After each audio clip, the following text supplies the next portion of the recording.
sitting here praying that this night's gonna last. You got it all on tap, I'm loving your vibe, always have your back. We like all the same tracks, listen all night in the sheets all black. Halo semua, salam sejahtera Malaysia. Selamat datang ke channel Fels Lifestyle. Teman-teman, ada satu isu hangat hari ini yang saya ambil maklumat ini daripada Syabuddin Husin ataupun Syabuddin.com yang menyebut nama Perdana Menteri yang ke-11, calon Perdana Menteri yang ke-11. Kalau ini benar berlaku, selamat tinggal Mahathir, selamat tinggal Perikatan Nasional ataupun siapa sahaja yang mempunyai impian untuk menjadi Perdana Menteri ke-11. Nah, saudara-saudara umum juga mengetahui berkaitan dengan keputusan terkini pembebasan Najib Razak, di mana peguam Najib sendiri membuat pengakuan, seorang peguam sendiri membuat pengakuan bahwa Najib sendiri tak tahu bila pengampunannya akan dibincangkan. Satu perkongsian daripada Syabuddin Husin ataupun Syabuddin.com, Najib Perdana Menteri ke-11 menurut laporan yang belum dapat dipastikan kesahihannya, nasib Najib Razak sama ada kekal berada di penjara atau dibebaskan akan diketahui sebelum ujung bulan. Semalam channel News Asia atau CNA melaporkan lembaga pengampunan akan mengadakan mesyuaratnya pada minggu ketiga bulan Januari. Kata laporan itu, permohonan pengampunan akan dibincangkan dalam mesyuarat tersebut dan bekas Perdana Menteri itu mungkin akan diberi pengampunannya, seterusnya dibebaskan dari penjara. Bagaimanapun, peguam Najib, Syafi Abdullah menolak laporan CNA itu atas sandaran mereka tidak pernah dimaklumkan mengenainya.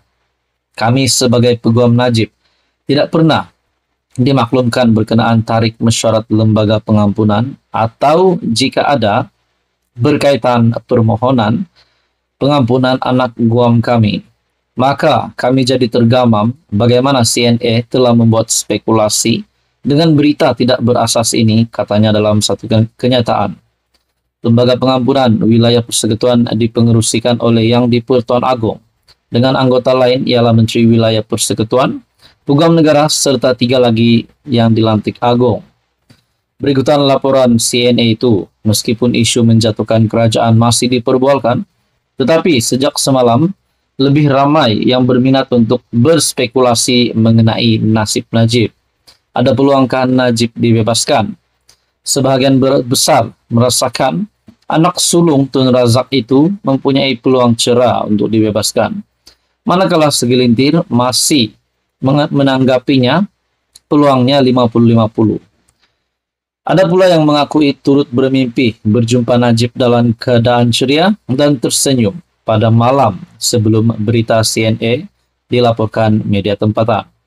Barangkali secara kebetulan, serentak dengan penularan berita mengenai laporan CNA, semalam juga Agong telah berkenan merasmikan Menara Merdeka 118 yang pembinaannya diilhamkan oleh Najib ketika beliau memegang jawatan Perdana Menteri. Nah, di dalam artikel ini menyebut juga, sebenarnya sukar meramalkan sama ada Najib akan dibebaskan atau kekal berada di penjara. Cuma insting saya kuat mengatakan, jika beliau bebas, beliaulah yang akan menjadi Perdana Menteri ke-11 selepas ini, menurut Syabuddin. Nah, saudara-saudara, dalam hal ini saya sendiri banyak ditanya mengenai kedudukan Najib. Jika benar, lembaga pengampunan akan bermesyuarat sebelum ujung bulan ini. Nah, saudara-saudara, apa komen Anda? Menurut Syabuddin, insting beliau kuat mengatakan, jika Najib dibebaskan, beliaulah yang akan menjadi Perdana Menteri ke-11. Apa komen Anda? Sekian saja, teruskan bersama di dalam channel ini. Halo semua, salam sejahtera Malaysia, tuan-tuan dan puan yang amat dihormati.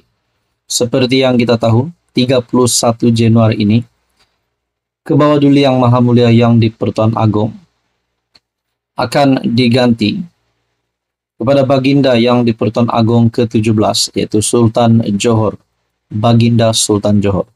Tetapi kenapa di akhir penggal Yang di-Pertuan Agong Al-Sultan Abdullah Riayatuddin Al-Mustafa Bilasha, tiba-tiba kedengaran banyak berita berkaitan dengan bertukar kerajaan, menggulingkan kerajaan. Nah, siapapun juga pihak yang coba menggemparkan ataupun yang coba menimbulkan perkara ini, yang bagi saya menimbulkan huru hara ini, yang tergesa-gesa nak ganti kerajaan, nak tukar kerajaan di akhir penggal yang di Pertuan Agong Al-Sultan Abdullah. Bagi saya, siapapun juga pihak ini perlu dikenakan tindakan. Kita juga dengar ada fitnah lah, ada berita palsu berkaitan dengan isu ini, yaitu untuk menggulingkan kerajaan. Tetapi pada akhirnya dinafikan bahwa perkara ini tidak benar, seperti yang dinyatakan Timbalan Perdana Menteri Zahid Hamidi. SD Langkah Dubai itu tidak sah. Bahkan Datuk Seri Anwar Ibrahim sebagai Perdana Menteri pun telah menyatakan tidak ingin melayan perkara kecil sebegini. Nah, saudara-saudara, kalau benar rasuah RM1 bilion yang kita dengar baru-baru ini memang ada, siapapun juga pihak itu perlu ditangkap, perlu dikenakan tindakan undang-undang. Nah, sesuai dengan perkongsian daripada Syahbudin, ganggu Agong dengan isu jatuhkan kerajaan di akhir tempo pemerintahan, suatu perbuatan biadab kepada raja.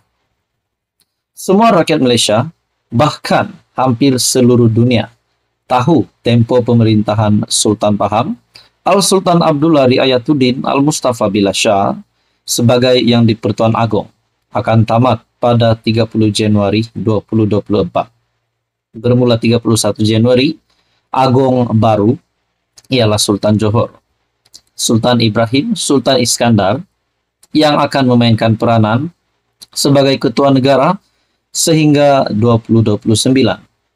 Pada bulan-bulan terakhir sebelum menamatkan tempoh pemerintahannya, Sultan Abdullah sepatutnya diberikan ruang waktu yang tenang dan menyenangkan, bukan diganggu dengan gagap gempita mahu menjatuhkan kerajaan. Kalau ia pun mahu menjatuhkan kerajaan, kenapa tidak dilakukan sebelum ini atau tunggu selepas Agong baru memulakan tugas? Lagi pula jika diteliti, selain tiada asas sokongan untuk menjatuhkan kerajaan ketika ini, Blok Pembangkang juga tidak memanfaatkan peluang yang tersedia.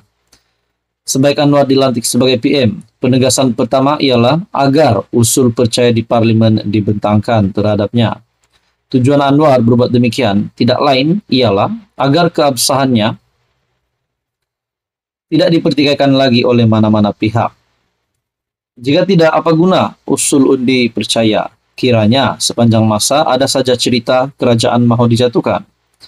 Sekali lagi mereka nampaknya tidak mampu melakukan apa-apa. Dengan itu mengapa baru sekarang kecoh-kecoh semula dengan cerita mahu menjatuhkan kerajaan? Dan kenapa mesti menyusah, mengganggu dan menyerabutkan pemikiran Agong yang bakal menamatkan tempo pemerintahan dengan isu menjatuhkan kerajaan? Tidak bolehkah Sultan Abdullah diberikan laluan yang tenang dan damai di akhir pemerintahan Baginda? Sudah sampai masanya untuk pihak berkuasa bertindak lebih tegas dan meminimalkan kompromi. Sekian saja, teruskan bersama di dalam channel ini.